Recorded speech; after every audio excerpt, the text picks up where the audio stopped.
What's up, guys? This intro is going to be a little longer than normal because I want to explain why I'm doing this video and what you can expect to see. Without the backstory though, you might not understand why I'm doing this, and YouTube's analytics shows most video attention spans do not last more than 30 to 45 seconds, which is why I just want to explain ahead of time what's coming.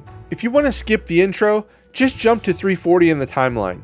Now, with the intro to the intro out of the way, let's get into it. A few days ago, I was talking to an in-game friend, and we were discussing how we play DMZ differently when we're solo versus when we're playing with a team. We were talking about prox chat at the time, and how we keep prox chat off and our mics on when we play with a team, but as a solo, we play with the prox chat on and our mics muted so we can hear other teams' comms. Now, I've not been playing solo for a very long time because I like playing with a team, but lately, my YouTube followers have been asking for solo runs, so I started working more on playing solo. I struggled at first, something terrible, because I wasn't understanding how to approach playing solo and surviving because I was so used to playing with a team. But finally, the more I played, it kind of clicked, and all of a sudden it just made sense, and I started doing much better. I was starting to exfil more often, and then I started getting more kills each game and exfilling.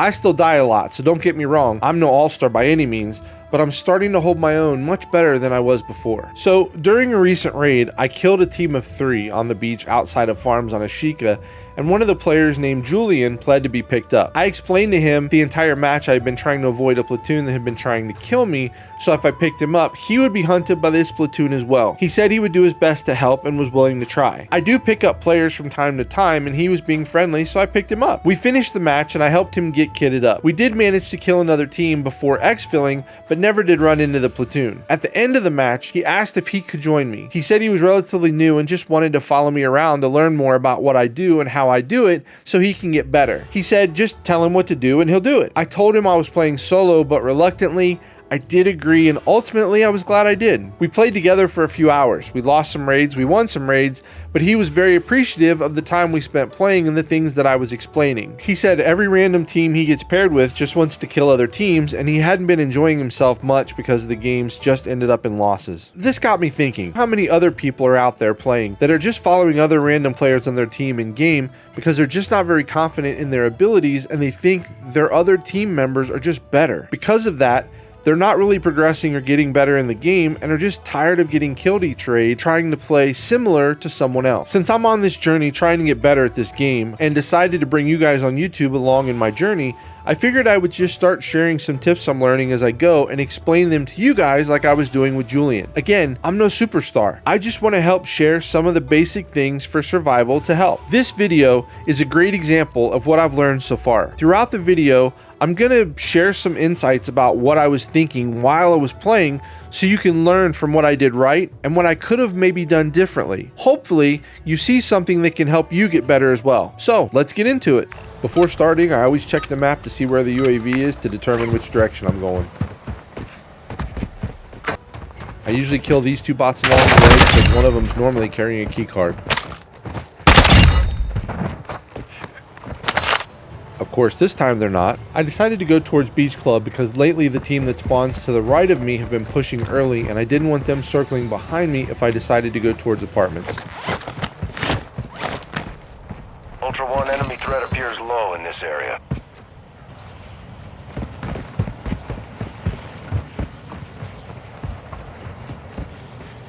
Ultra One, enemy threat is moderate in the AO. I saw one, but I wasn't sure if he had a team, so I still need to be careful.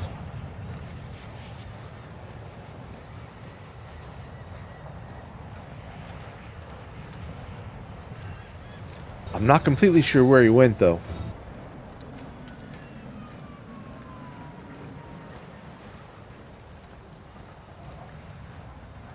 Found him, and he doesn't see me yet, so I'm going to sneak up on him. Ultra One, we have intel on a heavily armored target carrying a weapon. Ultra One, killing Out of habit, I want to run down and loot his bag, but I still don't know if he has teammates. operators will put a contract on your head. Engage at your discretion. Do you see him? I'm not sure how, but I did.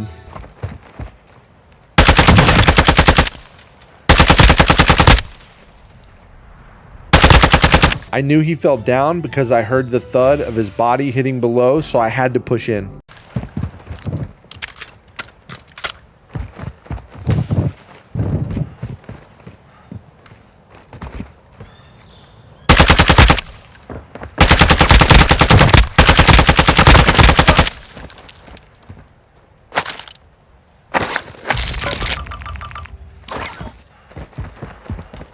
Ultra One, we're seeing increased activity in the area. Stay sharp. Remember to always be listening very closely for sound cues that can give away other players' positions. Parachutes are like sirens a player is coming. Listen.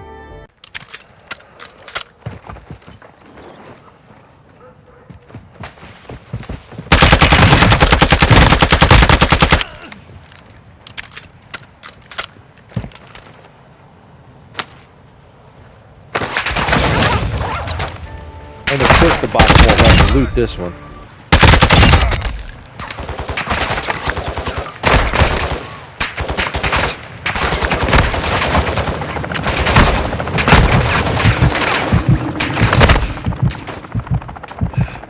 I saw the glint and knew I couldn't stop here to plate up.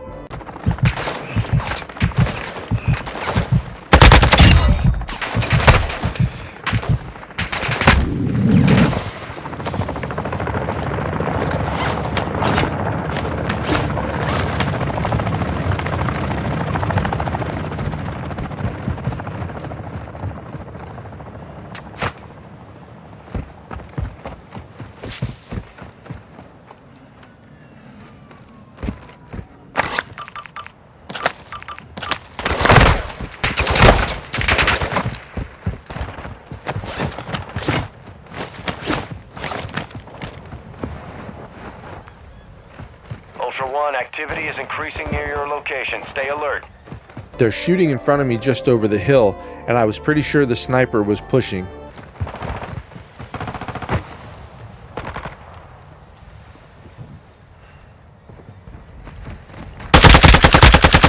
Ultra One, kill confirmed. Too many of those will put a bounty contract on your head. I'm not sure if he has teammates that are pushing with him or not, so I'm listening for noise cues to give him away. Ultra One, an operator is requesting medical near your location.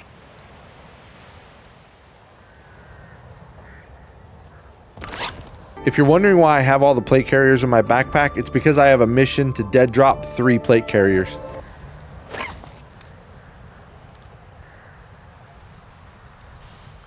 Requesting recon fire! I'm still not sure where they're at, but with the UAV I can see there's one up to my right. Over! Copy. UAV is on station. Recon online.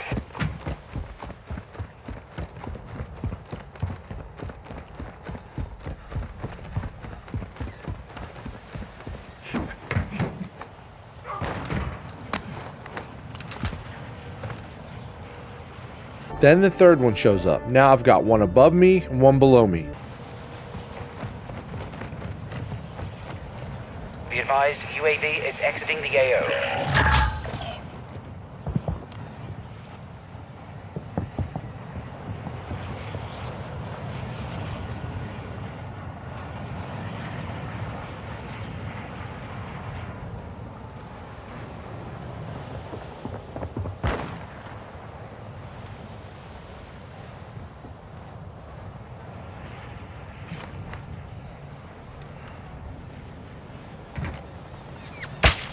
The sniper shot from above tells me they do not know where I am or aren't looking for me and they're not his teammates.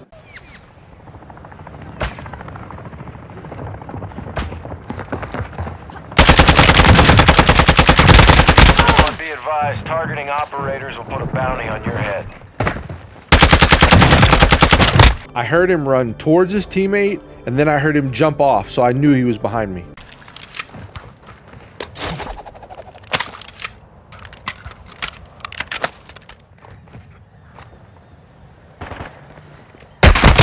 Just for the record, that was desperation. I wasn't prepared for another player at that point.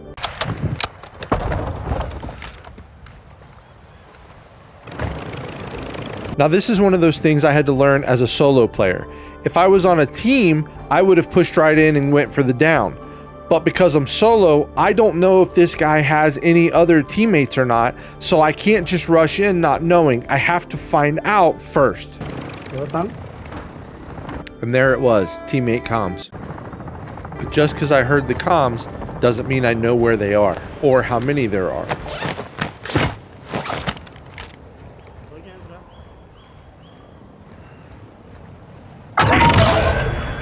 Ultra One, be advised, enemy attack helo is heading your way.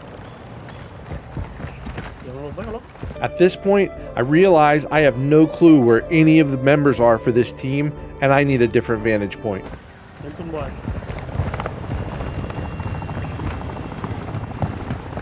I finally see them, but now I think they see me as well. And the best way to stay alive is to stay invisible.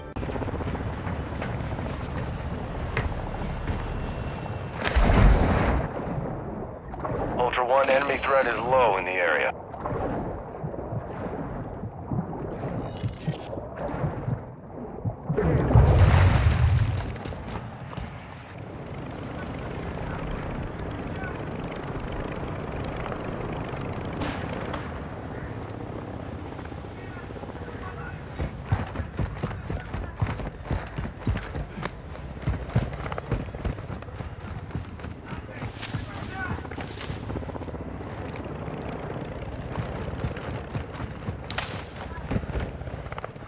Ultra One, enemy threat is moderate near your location.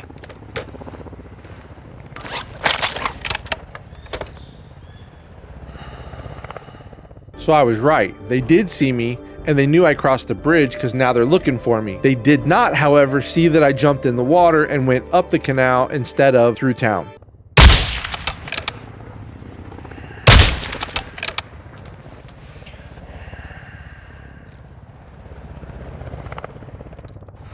Now I can see all three of them, and I can engage them a little bit more confidently. But because I whiffed all my shots, and now they're shooting back, I gotta relocate.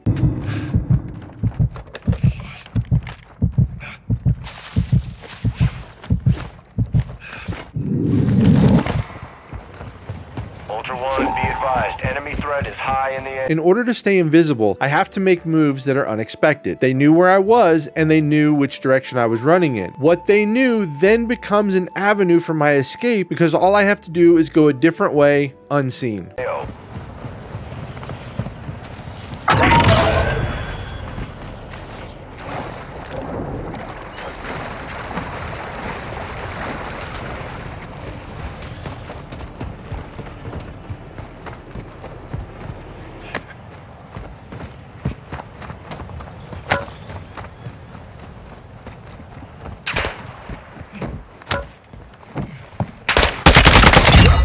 Part of staying invisible means not making any noise as well. I should have thrown a knife at that bot instead of shooting it because if the hunting team was listening, they would have known I turned left instead of headed up towards the castle. I shot it though because I wasn't confident enough I would hit him that far away with a throwing knife, and I didn't want it to shoot me and me to lose any more plates during this pursuit.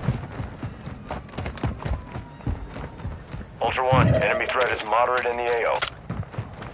I knew this chase would end at some point, and I need to be able to defend myself in this battle 1v3. This being the case, where could I post up that could possibly give me the advantage? One of the best parts about playing at Ashika is there really aren't many spots to hide to confuse your enemy. In Al Mazrah, there are tons of buildings everywhere that make it easier to take 1v3 fights in. Ultra One, enemy threat appears low in your area.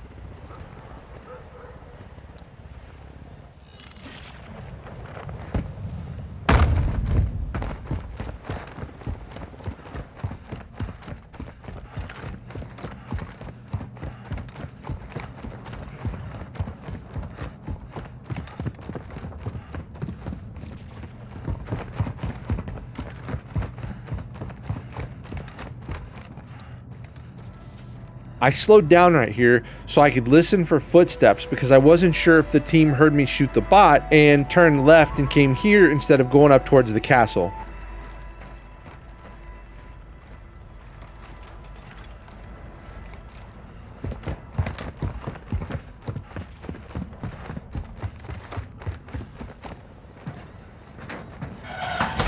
There they are, as expected.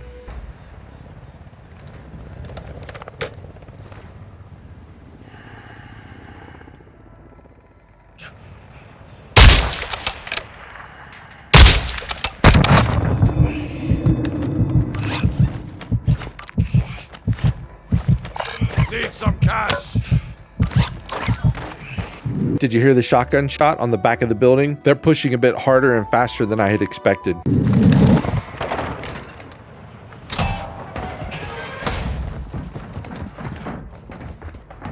And the footsteps.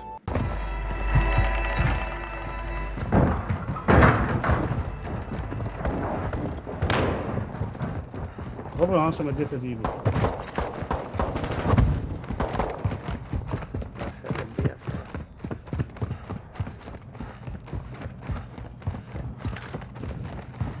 Okay, this should be the perfect place to defend. I can get the drop on them around the corner, I have cover, and I have a quick escape out the back door if I need it. Now we fight.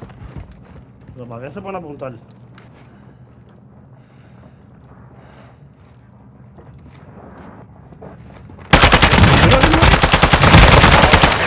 Killing operators. मैं बताऊंगा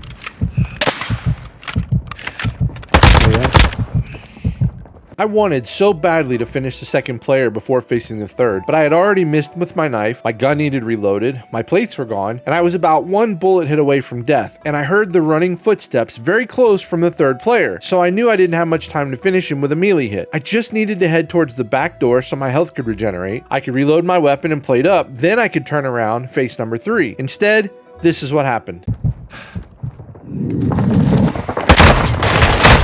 So what I actually heard was his footsteps outside above me, and in the heat of battle, I couldn't tell where he was. Had I known, I could have ran forward, turned the corner, then turned around to fight the third fight, and I would have been far enough away that his shotgun blast would have been ineffective, and I probably would have survived. I definitely learned from this mistake. I hope you found something in this video helpful and can help you to survive longer in the DMZ. The PvP in this game is only going to get harder as more and more people just get better at hunting and killing. If you like this style of video, please let me know in the comments below, as I have about 3 more to do so far, and I can plan others. And also, drop a like and subscribe if you haven't already. Here's a quick bonus clip. The 3 things to take away from this clip are: patience, not to loot right after the kill; second, to make sure that you're moving quickly and all over the place so the opponents have no idea where you are; and third, to listen to the footsteps and the comms. These 3 things help me win this 1 versus 3 team wipe. I will see you in the next one.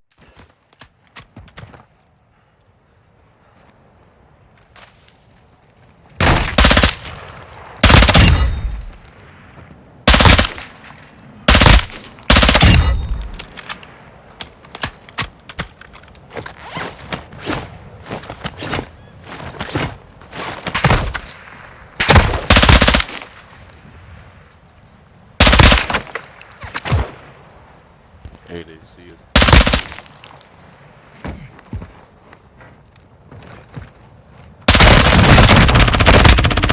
Ultra One, be advised, targeting operators will put a bounty on your head.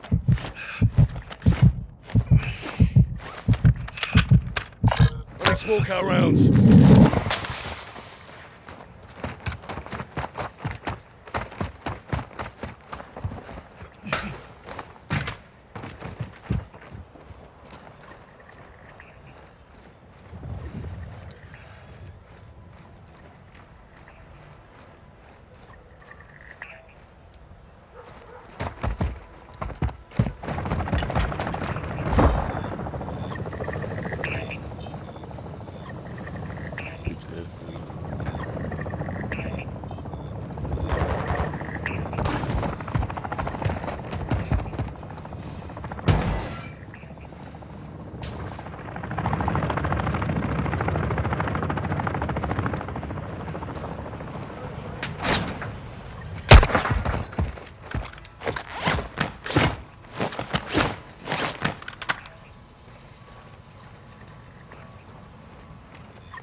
Ultra One, kill confirmed. Too many of those will put a bounty contract on your head.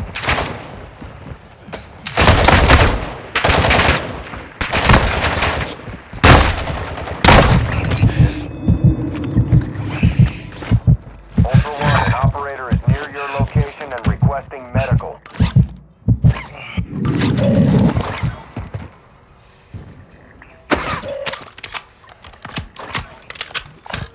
small car rounds. I call it. That's a good bull.